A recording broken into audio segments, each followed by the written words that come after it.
Welcome, Leah. Thank you so much for having me. It is my pleasure. Well, first, let me ask you to introduce yourself. Hey, my name is Leah Martin Brown, and I am a singer-songwriter. I have a rock and roll band called Evil Walks, and I also have a solo project that's a little more pop rock that I'm working on at the moment. Ooh, exciting. Love some pop rock. So what label are you working with? Just for the So people. I have a distribution company. I'm working with Virgin MMS in the Scandics, and I'm working with MGM Distribution in Australia. But I mean, they're my favorites too, but my favorite at the moment is Tori Kravitz, and she's with Adam Splitter PR, and I work with her and Amy, and they get me a lot of these amazing interviews that I get to do. Okay, there we go. Now we know Adam Splitter PR is doing their job. I mean, in a time when you can do so much online on your own, it's nice to see that they like actually do what they're promising. Yeah, I've worked with Tori in particular for a very long time. I think she was one of the first people I was interviewed by back when I first started releasing under Evil Walks back in 2017 or 18 maybe, and we've just stayed very close. I worked with her when she worked for a different PR company, and then when I was my manager was trying to find a PR company for this particular project, I was like, I got you. And Nice. Tori had moved into Adam Splitter, and that's where I met Amy, and they're just a wonderful team, and it's female, so I love it even more. Oh my gosh, that is so great to know. I'm so promoting them. Female owned and doing a good job. It's just everything. Yeah. Um, so aside from music, tell me a couple other fun facts about what you love and how you like to spend time. Amazing. I love going to the gym. I love to read. I'm an avid reader. I particularly like classic literature. That's really my favorite. And then when I'm not in the classic lit game, I'm just very high fantasy. So I know a lot of fantasy at the moment is very like dark and depressing, which I've Mhm. read those too, but I'm much more into the whimsical, fun ones. All of the fantasy smut that's coming out, I've accidentally read a few because they don't tell you what it is. And I'm like, what am I reading? I don't want to read this. Like, it's That's not what so I'm here funny. for. I know I read this one it was a while ago now, but it was in like the young adult section at the library. It was called Fourth Wing. And don't Hmm. get me wrong, had a great time reading it. But I was like, oh, dragons and mystery, and oh, fantastic. Love this magic. And I got halfway through it. I'm like, oh, okay. Well, I didn't know I was signing up for that kind of book. Okay. That's So so funny. Other high fantasy that doesn't seem to be too smutty. DMR Publishing published one of Jason Tarpey's books, um, The Godblade, and my book club, which is all heavy metal girls, which you have a you book should club? join. Yeah, I want to join. I join absolutely want it. to join. I've been looking for a book club for so long, Oh, and I always want to like start them, and then it just never kind of happens. My friend and I wanted to. He was like, "Yeah, let's do one. I'll do it." I was like, "Cool, we'll read Pet Cemetery." And I'm like, "Have you read it yet? Have you read it?" And he's like, "No." And I'm like, "All right. Well, there's no point if you're not going to read it." we do one book a month, and then the end of that month, we can chat about it in the group chat, and other people can like leave. Like you can leave more than one book in the group chat, and like maybe you'll find somebody that wants to read it with you, and um, then you'll find other ones that you can like ask each other about. But yeah, it's all girls and it's all heavy metal girls, so you're gonna make a bunch of friends into the book club. I get that's my favorite because I'm always looking for book friends. Yay! Yeah, and we also are, I guess, like a handful of us at least are like, you know, we all have that eternal project of writing our own books. So I love that. yeah. Um, so anyway, we're there to sort of motivate each other to do it. All right. So we got really into books here. Let's go back to rock. When did you first Yes. realize that you loved rock and metal music and you wanted to create more of it? I've just always loved it. I don't think there was a moment where it was like, oh, this is the genre. It was kind of always around growing up. But then when I was probably in like maybe fifth grade, so when I was like nine or 10, I started to realize that my music taste was very different to most of the people in like my class. Um, I was listening to when I could get my hands on it, Marilyn Manson, but usually like Linkin Park. I was listening to AC/DC, Metallica, and they were listening to, I mean, I listened to Shakira too. Like I was a 9-year-old girl, definitely love Shakira. But just as this overall scope, it was just a very, like it was Britney and Christina compared to Linkin Park and Limp Bizkit. And it was just, I was like, hey, this is different. So I Mhm. just really loved the emotion that I found in the music that I didn't seem to find in the other music. I know it's there, it's just myself, I didn't connect in with it in that way. Yeah, I can relate to that. It was I don't know if you ever saw these, but there was this like now 17, now 18, and it was always like popular music of that year or maybe even quarter. Yeah. And it seemed like all the rock songs were always at the end of the CD, but I found that I would skip all the way to the end of the CD every time I got one. And then I was like, "Oh, I guess I have a taste for this." And then I heard Iron Maiden, and then I was like, "Oh, now this is what music is supposed to sound like." So, yeah, relatable, same age. So, if your music were a movie soundtrack, what would the movie be about? Oh, that's a really tough question, to be honest. I think it would be some kind of fun yet epic fantasy journey that had a very dark into like middle and then some kind of very positive resolution, but it Hmm. would not be for children. Oh, okay. So it could be smutty. No, I don't think it would be smutty. I just think it would be like intense. It's like, oh, that's a bit intense. Oh, okay. And who would the antagonist be? Oh, I just, you know what? I do like a bit of a non-smutty romance novel with that like Jane Austen kind of thing. So I think it would be someone that was very brooding that could go like enemies to friends. Oh, okay. It got smutty. All right. Yeah. That's okay. We like that kind. And what about like the big boss battle at the end? Oh, the big boss battle at the end. I feel like it would need to be some kind of like Lord of the Ringsy style like fire demon, maybe. Mm. But like they'd have a personality. It wouldn't just be like the gnashing of the teeth and the whipping of the tail. Like there would be some talking there, I think. Hmm. I like it. So, like, does the main character fall in love with the brooding fire demon? You know, I could see it running that way, knowing me. Um, so which pieces of any band memorabilia of all time would you like to have if you could have three? Oh my goodness. I would love to have Joan Jett's leather jacket. I would love to have Bon Scott's jean jacket. Hmm.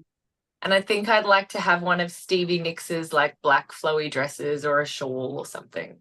She needs to tell us where she's getting those things because she has so many of them, and I think I have found like one sad version of those, which is like probably more like a bathrobe. Like, where is she getting those?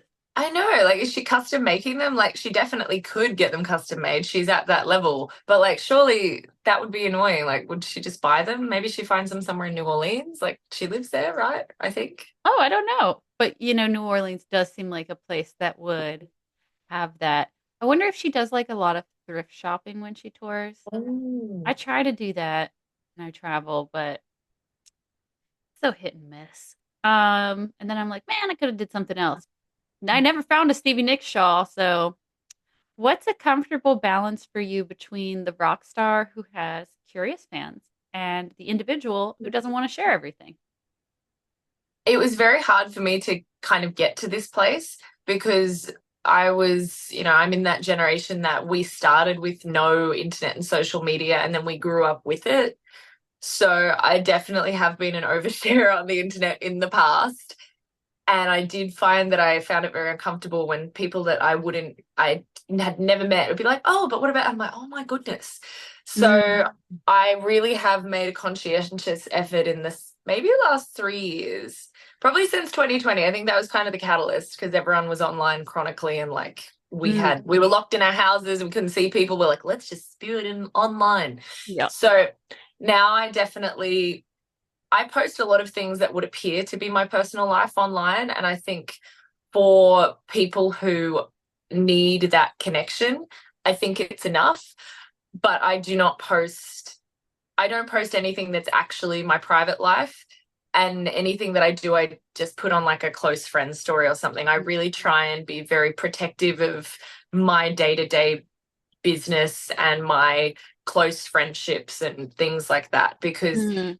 in the past I've definitely overshared, and just I'm kind of sick of people that I don't know having an opinion on my life. Unless it's like the stuff that I've purposely put out there Mhm. for that specific use.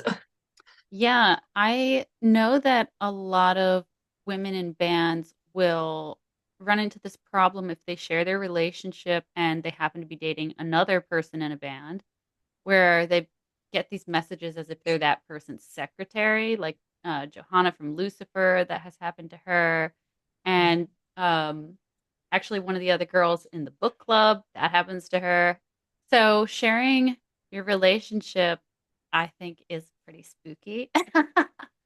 And the other thing is, like with the day to day, you really have to protect the smallest things, like what gym you go to, what park you work out at, and like your grocery store, because people will look.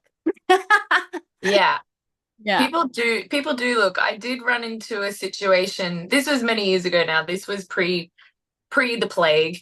I was very kind of open about where I was working at the time, and people would like turn up there or like send things there, and luckily I knew the person that was like managing, so it was fine, but it was very weird. The only time I really advertised where I work and I was like, oh, that's fine, I did that, was when I was working at the Viper Room, because I was like, it's a music spot. People turn up here anyway. But yeah, Mm.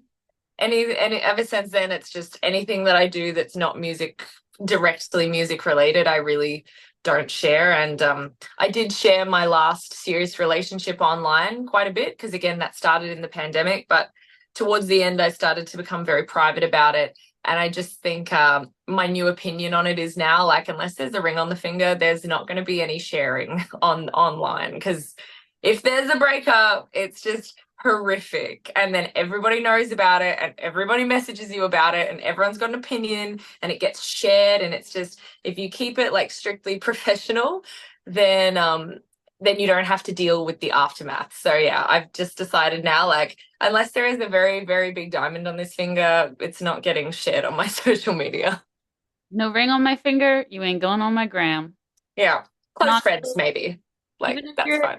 even if there's a ring on my finger, you're not going on my gram. You're not going on my gram because that is part of protecting my relationship because people are so nosy. And They are. like it's yep, that one's gonna be top secret. So then what about when somebody wants to meet you, you just got done your set, how much time do you need before you want to do your meet and greets? Let the people know. Like in a perfect world, like a perfect world, I don't come out after the show. I go and sit in a corner, but that's not realistic. So I tend to get off stage. I'll take like 2 to 4 minutes to just like chill, and then I'll go out. Hmm. Um, I'll go out for as long as is needed, whether that's 20 minutes or 5 hours. It's fine. But yeah, in a perfect world, I would do like a very much before the show meet and Oh, greet, like 3 to 4 hours before the show. hmm. But yeah, before and after, I need to like recoup. But you have to. People have turned up to see you, and it's amazing, and you can't do what you do without them. So yeah, I just prefer to like get off stage, have 2 to 4, and then be like, all right, whew, let's go. Okay, yeah. I even for me when I'm doing an art exhibit, like I can't do the peopling until at the show and then after the like all of the pictures and everything. I guess it's a little bit different, but it's just like yeah, some people's answer has been like I like a solid 30 minutes before I do my meet and greet. So if somebody wanted to meet and greet you, would they be able to like DM you before the show so you could book them for 4 hours before you play? Or I'm trying to teach the people how to make each other comfortable.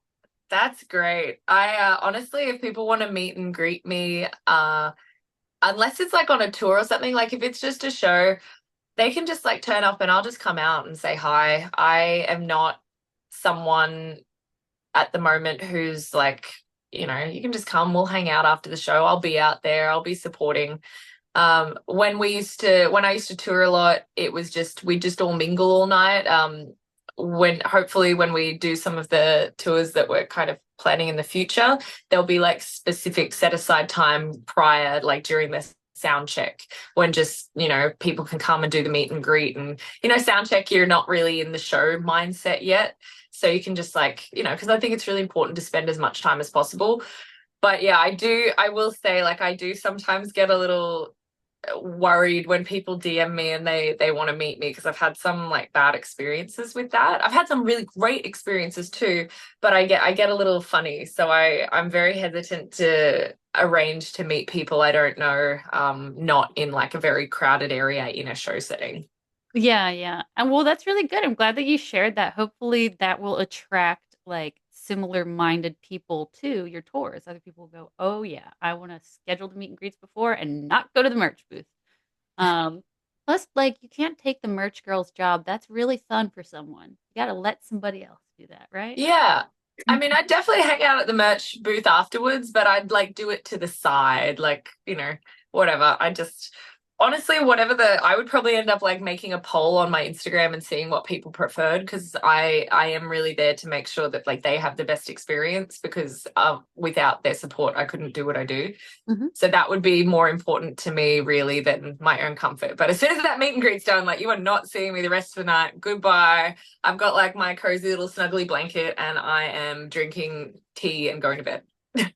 Totally. Actually, Jinx Dawson toured with Lucifer recently, and she could have headlined, in my opinion, but she actually had Lucifer do the headline and do the last set so that she got done before, like, I guess, like 9 or 10 p.m. And I was like, that is so smooth.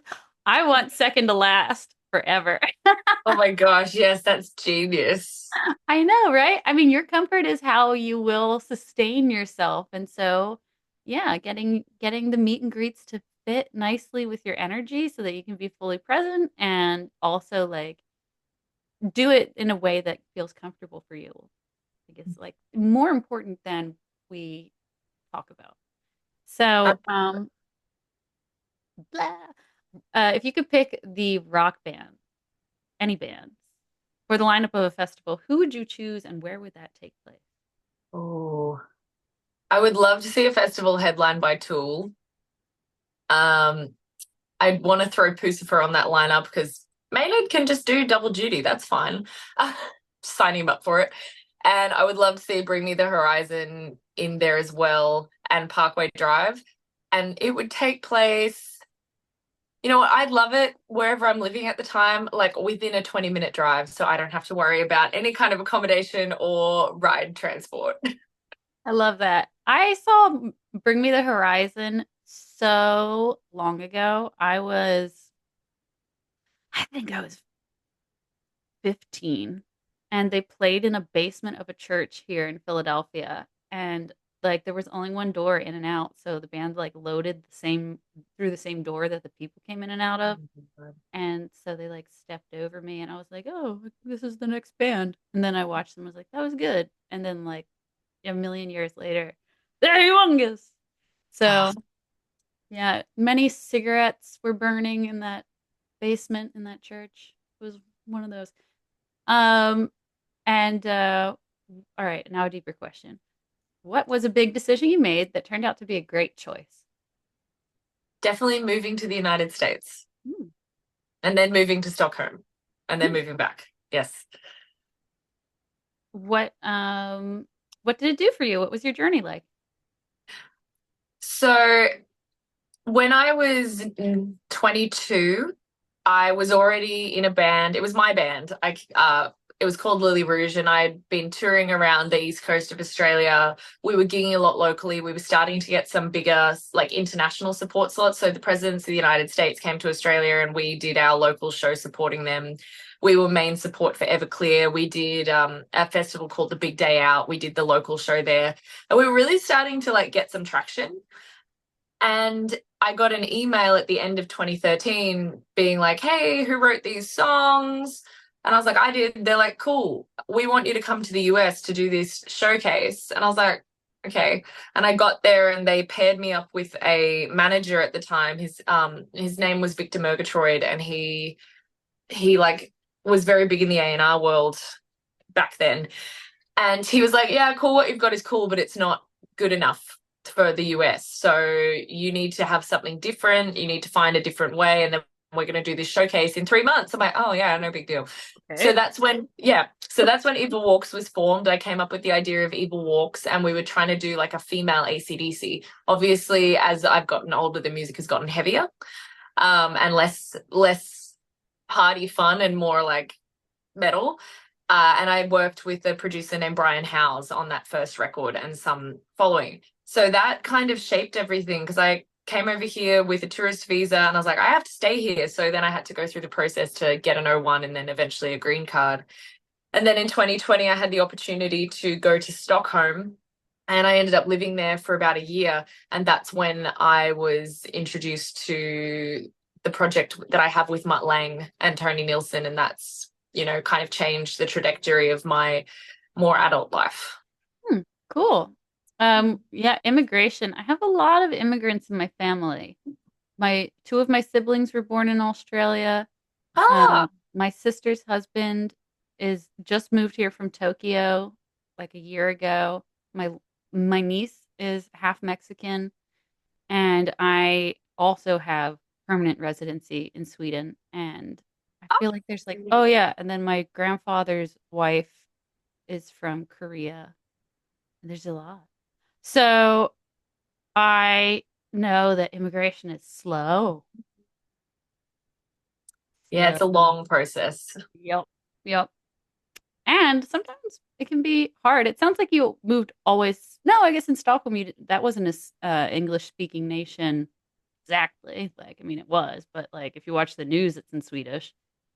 Yeah, and the people, they'll mostly speak Swedish. They throw in a bit of English, but like Swinglish. But Hmm. but I do like the fact about Sweden that when they know that there's an English speaker in the room that doesn't speak a lot of Swedish, they will really make an effort to speak English, which is nice. But I did learn a little bit of Swedish, so I can kind of get by. I was much better when I was living there, but now I'm just like, oh, I know what you said. I can't respond in Swedish, so let's hope you get what I'm saying. Yeah, that happens to people who immigrate going one way or another. I used to speak very, very good Russian. That's mostly Oh, gone now. Yeah. Anyway, um, what does it feel like when your intuition is speaking to you? it depends on if it's a positive or a negative. When it's a positive, I just have this feeling of like, this is mine and I belong. And I just know. I can't explain it. It's just, if it's an audition I'm going to, or a place I'm trying out for, or a meeting I'm having with someone, I just have this overall feeling like this is already mine. Like this is done. Hmm. Unless I do something really stupid, which I'm not going to, this is mine. And I know it's just this, it's like just a warm feeling. When it's an intuition in like a negative sense, it's a very uneasy feeling. I feel like icky, I think is the feeling. It's like very icky, very wrong, very like uncomfortable, almost like I'm being like squeezed too tight from like the head down. And it's just like, I have to get out of here. Like it's like a panic almost. Hmm. That's so helpful. I feel like most of the people who answered that question could describe the uneasiness of like a warning, but not a lot of people have been able to like describe when it's a green light. Very interesting. Interesting. Yeah. What does that say about you?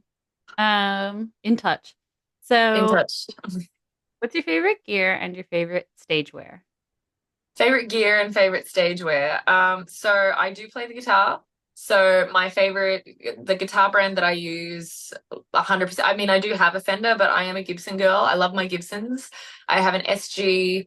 I've got my eye on one of their hollow bodies. I have a Dove, which is like my go-to songwriting. I also have a J200, which I have like the Jumbo, which is beautiful. I love Gibson. I love the way that they make their guitars, and I've played them since I was about 14 or 15. For microphones, I used to be a Sennheiser girl, but I have switched over to Audix. Hmm. Audix are a great brand. They've just endorsed me, which is fun. So Yay. I've been getting to like play with a lot of their stuff. Great company. And their stuff sounds really good. For in-ears, I have Ultimate Ears.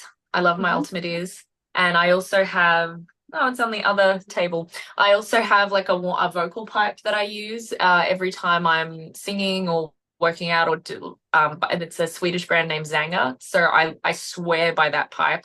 I actually start to have like panic if I don't have it now. And I'm like, Leah, you were around for literally a decade at least before you started using this. Like, chill, it's fine. But in my head now, I'm like, I need my vocal pipe. Stage stage wear, it really depends. I should plan it better, but footwear wise, it's either Vans or my Doc Martens, honestly. Okay. Uh, and then I just decide depending on like what I'm wearing. It's usually like some kind of black pants and like corset or fitted top, but depends on the gig. I got to get better about the actual clothing. I'm usually in such a rush. I'm like, oh, that's right. I need to wear something. With your shoes, it sounds like they both like don't have a lot of arch support. So do you add your own insole in there? No, I don't. For the Docs, I don't really need an insole. Like they're super comfortable shoes. I don't have any problems with them. The Vans really kind of wreck my lower back if I spend a long time in them. So I should have an insole, but I don't. But yeah, I figure I'm only in them for like, 45 minutes to an hour, so it's fine. Yeah, it was another rock goddess that mentioned like how critical her insoles had become because she jumps around a lot on stage and she Mhm. ultimately ended up hurting her back and like kind of has like a chronic pain from that. So she's like always like telling everybody wear your insoles. So let us be Oh, comfy again. I should, Um, I should get some. what about your mic? What's the model? So the brand is named Audix. It depends if I'm in studio or if I'm obviously like out and about. I use their I have the box here, strangely enough, because it's just here. I use their OM7 or Are I they use sponsoring you yet? Because they no, should be. yeah, they do. I am endorsed. I'm Oh. endorsed by them. But yeah, I use their OM7 or their OM5. Or I take it with me everywhere, but that's the studio mic that I use, which is kind of like I love Neumann, but obviously they're quite a high price point. So I really feel when I've been using I think it's the A231, and then I'm gonna it's really good. It's probably like it's a great price point for how amazing this mic is. It's a condenser mic, and I use it in studio with all of my like new recordings that I'm doing. So I really like it, and it's Mhm. affordable, and it's definitely at a just a really nice price point for what it is. So this one is like an in studio Oh, like oh, oh. recording mic, and the OM7 and the OM5 are not. When it comes to wireless, I really do love the Sennheiser. Oh, okay. I haven't used an Audix wireless yet.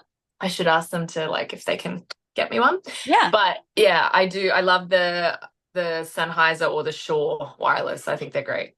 The Shore Wireless has been the most recommended. So we need to get your sponsor to show up and get a little competitive here.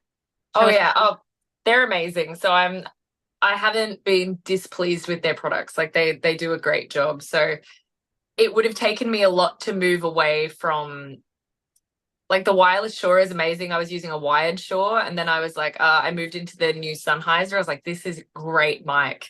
And then I did a recording at Studio 606 with Audix for like a new mic that they were doing. And during that session, I was like, damn, this mic's amazing. Like it's Mm. amazing.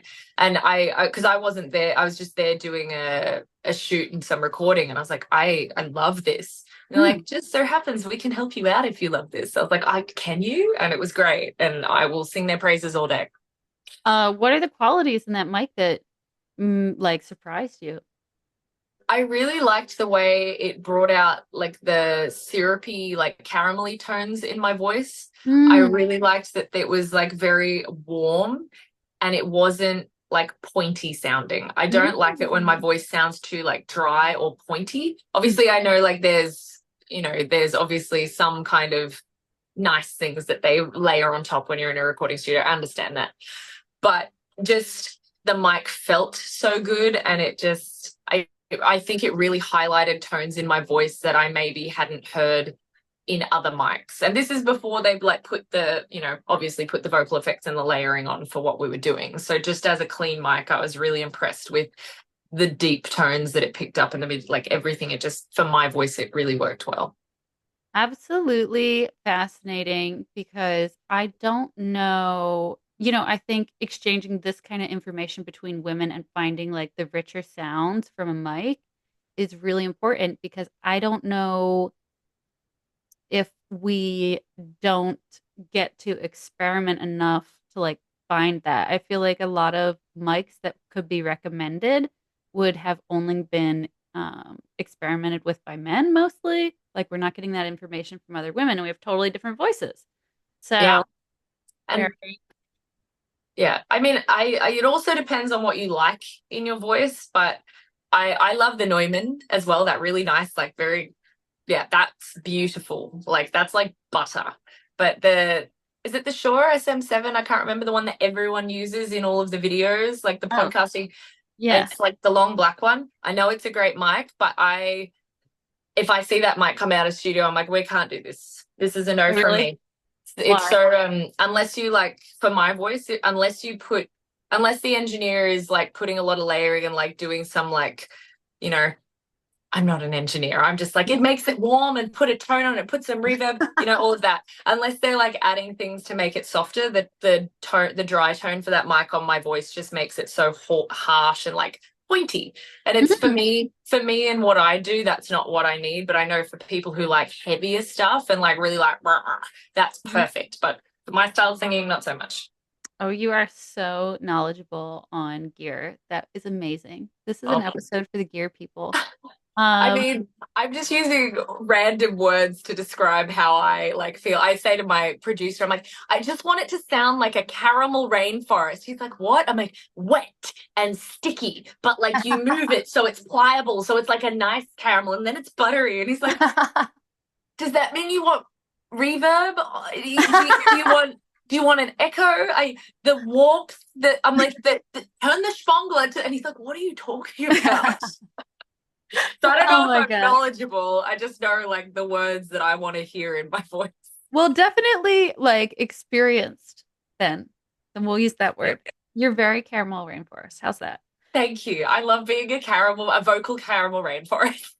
Okay, so when you hit the inevitable flaming hoop in the circus, such as your drummer breaks his foot, because every drummer breaks his foot eventually, Yeah. and um or you like rip your pants during a performance, or uh things like that, just the oh my God, like quick crisis moment. We got decisions to make and do stuff.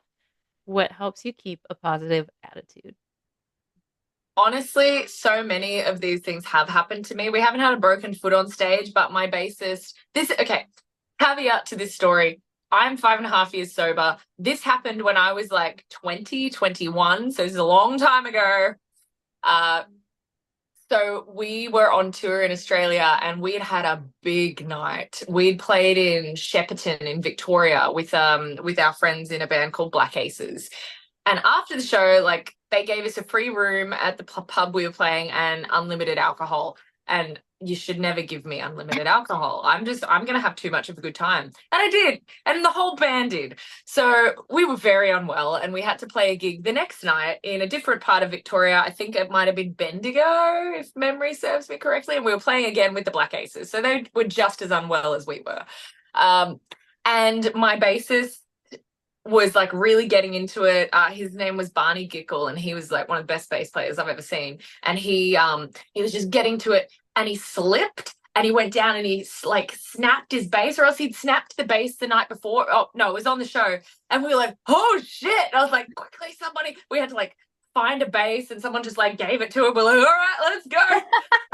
We just kept it as all part of the performance. Like I've had a nip slip before. I had these jeans that I guess I didn't know, like the zip in the crutch wasn't stable. So I was like in the middle of this big performance. I was like, oh my God. And someone in the front row was like, you're flying that down. I'm like, sick, thanks. Like, I think you just gotta like I've been smacked in the head with the headstock and it really like saw stars, but I do think it's all like you got to make it part of the performance, right? It's rock and roll. If I was singing smooth jazz or, I was Adele or, in a something like that, that could be very detrimental because it's a different kind, it's a much more intentional performance. Whereas in rock, you are intentional, but it appears like you're not. So Mm. I just try and make it all part of it. It's like,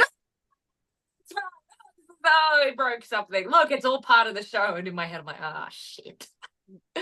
Um, very, very good attitude about it. I mean, the nip slip is just absolutely Doro Pesh of you, ripped vest incident. Yeah, She, absolutely. yeah, and also very like Janet Jackson. And who's that fellow? I always forget his name. Famous singer, and he had like his pants like ripped and he wasn't wearing underwear. Was And it Lenny Kravitz? yeah, what I was think it was that? Lenny Kravitz. I think that people like got really offended too that happened. And it's like, first of all, maybe it was staged, but like you got Lenny down with the skirt, all right? So, It's like, look, it's just a body. mm, It's all about the attitude you have towards said body. mhm. And my nip slip was caught on camera, like photos, and the photographer was very kind and he like edited them out. But in my mind, it's like, oh, I'm sorry. If you're not my partner and you've seen my nipples, good on you. Like, Yeah, aren't look at you you. lucky? I haven't charged you money for this. Like, Yeah. be grateful. Um, okay, so what is a performance memory that you'll never forget? And I have to come up with another one. Oh goodness. There are so many memorable moments. I think they're all special in their own way.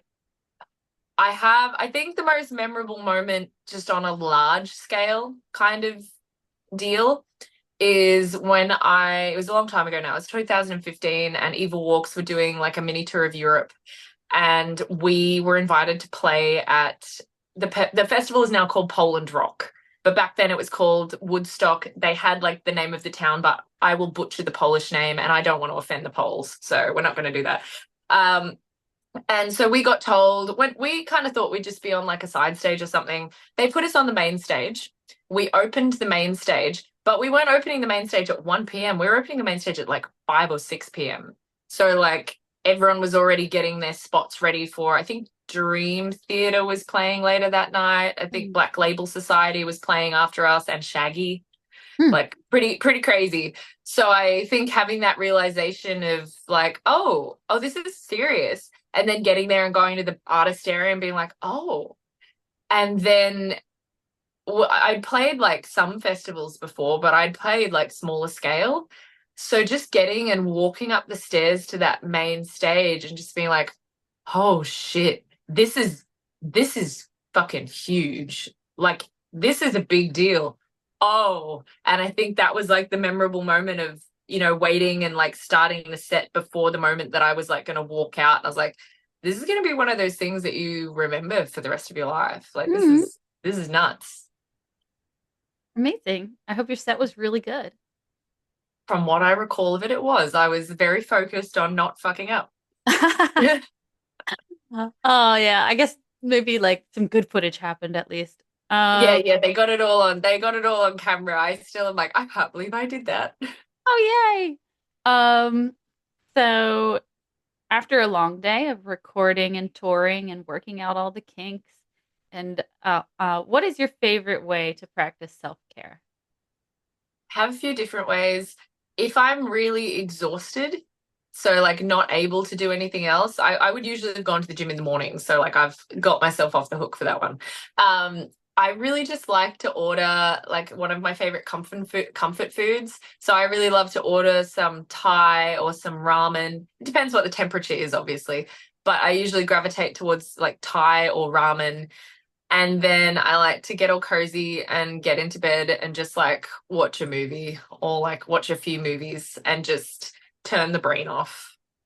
That sounds so nice. I wish someone had given me that idea yesterday. It was like long weekend of working and I needed a big old break, and some delivery food really would have been the cherry on top. Yeah. Um, Good tip. And also, yeah, Thai food, yum. And okay, any new announcements for us? There is a video that is almost finished for my current single, Shush.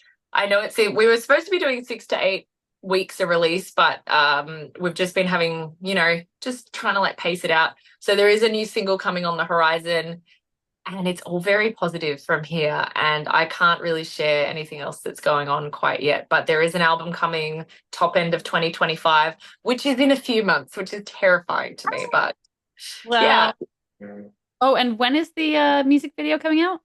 It's going to be coming out in the next like few weeks, actually. Okay. So my music video director texted me right before we jumped on this interview, was like, I have the second edit for you to review. I was like, cool, I will be with you in an hour to an hour and a half. Um, do you, what's your experience like with the director? Who is the director? So his name is Jay. I think he goes by, or Visuals. He'll kill me for messing up that last name. He's wonderful. He is based in Sweden. So I did fly over to Stockholm at the end of September and film 3 videos for the upcoming singles. He and his team were absolutely wonderful. I've worked with a lot of wonderful like video directors. But Jay was I loved working with him. He's super creative, obviously. He has like such vision, and he just knows how to shoot people to make them look beautiful. Mm, Because there are directors that shoot a really great video, but maybe it's like, they don't, especially with women, they don't really understand the angles or mm, whatever. Jay just, everything he does, it didn't even matter because I was super jet lagged. Like I landed on the Tuesday morning, and then Tuesday, I had one, like it was just back-to-back meetings. So I had 2 sleeps, and then it was like straight into 3 days of videos. So by the third one, like I had the biggest bags under my eyes. It could have been enough for like the luggage of a family of 6 traveling like halfway across the globe. And he still managed to make me look like I was just like fresh as the dead. Like it was insane. I was like, what have you done? Can I just carry you with me everywhere so you can like hold the light? Like just make me look like that in my everyday life and I'll be so mhm. happy.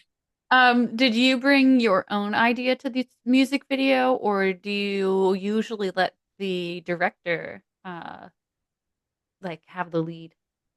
When I was younger, I definitely used to let the director have more of the lead because I didn't really know. There is one video that's doing really well. I think I checked. It's on like 700,000 streams and like 16 or Amazing. 17 million views. That was my idea. I was like, I want to do, the sexy Santa dance from Mean Girls. I want to do that, but with the band. And it's funny because the band are boys, but I didn't really think about it like that. I was just like sexy Santa Mean Girls. And our director for that video, Angela Kritikos, he really like made the idea fun, and then it like the video kind of blew up. I was like, oh. But yeah, so for these videos, I had ideas in mind for 2 of them for what I wanted. The third one, I just had moods and colors, and just like I want there to be a flowy dress, and I want the lighting to be blue and purple. But the other 2 I had like pretty close ideas, and then Jay really shaped them into, okay, well, this is the budget, this is realistic, and this is how we can do it. Because I'm just like, well, we'd have this and we'd have this and we'd do this, and and he's like, all right, that's great, let's make it actually like doable. So I think it was really a collaborative effort, although the video for like the ballad, he definitely like took a lot of the lead on, because I was like, colors. Hmm. That's so fun. I think that music videos and like pairing visuals with something that you wrote is like for me like one of my favorite parts of doing this. Obviously, because here I am with a talk show on camera. I love that. um, and let's see, the last one. Where can everybody listen to your music and follow what you do? Yes. You can listen to me on Spotify, Apple Music, YouTube, Bandcamp, literally everywhere. If you're into like the heavier side of things, Evil Walks is my band. I am most active on Instagram under Leah Martin Brown, and that's where I like cross post everything. the Evil Walks is kind of on a bit of a hiatus. I've got lots of music, but until, I'm really like focusing on my solo project right now, which is just under Leah Martin Brown, and the album's produced by Mutt Lang. And then I'm about to start writing the second album with him. I just got one of the first songs that I'm going to be working on, and that's going to start at the beginning of next year, along with the release of this one. So that's exciting. That is exciting. I can't wait to hear the new pop rock thing that you'll be working on. Thank you. So now we're going to play the vinyl game. If you've ever seen this show before, you know that it's always the same game. I hold up two pieces of vinyl and you pick one that you have a question about or you would like to say something about. So Joan Jett or Kate Bush? Oh, Kate Bush. Kate Bush. Okay, I love Kate Bush. I've been obsessed with her. I've known about her since I was a little kid because my mum loves Kate Bush, and then that song blew up again on Stranger Things. I was like, you guys were sleeping on this. This album cover's brilliant, by the way. She's just I love her. Is it the song Wake Up the Witch? Don't Wake Up the Witch? Is that on this album or is that a different album? But it's this really like eccentric track where it's just kind of spoken word and some singing it. It's fun. And I just did a techno metal remix of Running Up That Hill. I did the vocals with a Italian DJs, Paolo Ferreira, Lorenzo Azzi, and then Dimitri Discos. Something. But I know it's Paolo Ferreira, so they contacted me to get my vocals for that. So that's why I'm picking Kate Bush, because she's a fucking badass and I love her. I love Joan Jett too, but Kate Bush is. Yeah. Something people might not know about Kate Bush is she is the first person to record extreme vocals in rock. Really? Oh yeah, the song Get Out of My House, she does pig squeals. She does donkey Oh, and pig squeals. Yes, she does. she's amazing. She's probably influenced a lot of people. So, Bonnie Tyler or Pat Benatar? That's a tough one. Oh, Pat Benatar. Pat Benatar. Yeah. What do you love about Pat? I love her voice and I love her vocal range. And I love the fact that she's got such a raspy voice, but also very like sweet, like undertone for it. Mm. And I also love the song Heartbreaker. Oh yeah, that's really good. Did you ever hear the original version by Jenny Darren? No, I didn't know there was an original version. And hers is heavier, earlier and heavier. Damn. All right. Well, now I know what I'm doing after this interview. Yeah, honestly, it's like one of my favorite Jenny Darren tracks, but Jenny Darren is an amazing singer. If you like Etta James or you like Jinx Dawson, Jenny Darren is so amazing. She actually recorded an album with Nico McBrain before he joined Iron Maiden. The year was 1979. The bass lines were funky.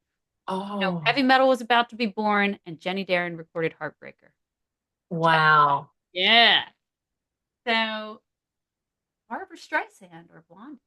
Blondie.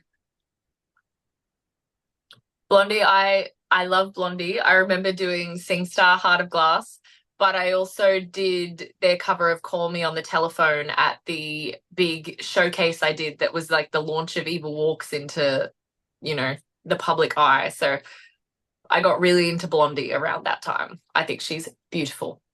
They have a new album coming out this year. I happen to know because their guitarist is a friend of mine, and I got the scoop, and now I'm telling everybody. Oh So my God, that's so exciting. Oh my God, yeah, their music's wonderful. it's been done for over a year. It's just in the tube of getting out. Yeah. So, Cher or Grace Slick? Oh, Grace Slick. Slick. Grace Slick, one of my favorite vocalists. Do you have any favorite tracks from her? Honestly, I'm gonna be really like basic here, and I'm gonna go with the Jefferson Airplane White Rabbit. I Yeah, it's an amazing song. She wrote it, and two of the top 100 rock songs ever written were written by Grace Slick. That's one of them. White was Rabbit. somebody. Yeah, Oh, sorry. Yeah. no, you're right. Somebody to Love and White Rabbit, two of the top 100. You should check out the song "Angel of the Night" by her from this album, Dreams. Mm. Also, this whole album is like super crazy and amazing. She just jumps genres on every track. Ah, But Angel of the Night is one of the very first heavy metal songs, and it was recorded in '79, and think it was released March 1980, and there's nothing about it that isn't heavy metal. It is pure heavy metal. So very slick. Love her. Yeah. Okay, last. I Well, like this game. This is fun. I actually forgot to get a pair, so there's only one that we can talk about. Tina Turner. Oh, Tina Turner. Yay! What do you love about Tina Turner? Because I love Tina Turner. I can talk about Tina Turner all day. I love that she's so rock and roll, and I think she's a badass. Like she worked really hard and she's so incredibly talented. And I also like she did the Nutbush, right? Yes, she did. Oh, Yeah. you're so Australian. You know, you guys are the only country that are like obsessed with that Tina song. But Oh all my you gosh, yeah. are. I was teaching a whole bunch of my friends how to nutbush at the Viper Room. I was like, guys, we got to do the nutbush. Like, what are you talking about? Like, what do you mean? What are you talking about? Like, nutbush, city limits. It's like it's if you don't have a good public event in Australia, if Nutbush City isn't played, and also, oh god, there's another song, and everyone like, oh, and Eagle Rock. Eagle Rock's the other one, and you've got to like pull down your pants and run around during the chorus, and it's very jarring for anyone who's not aware of that tradition because it's all the men that do it, and they're like, wait, why do they have pants on in a pub? It's like Eagle That, Rock's playing. That's why. that is so funny. You know that nobody outside of Australia even knows how to do that Tina Turner dance. You guys made that up. That doesn't exist. It's not real. Yeah, Well, it's I taught a whole bunch of people at the Viper Room not so long ago, so they're welcome. shoot. Well, I'm never at the Viper room, so I missed it. I'll send Um, you a video. Thank you. I appreciate that. All right. Well, that's it. Thank you so much for your time today, Leah. Oh, thank you so much for having me. This has been so much fun. You're welcome. Keep in touch. I'll put you in the book club chat. Oh, please do, please do. Thank you. You're welcome. Yes. Bye.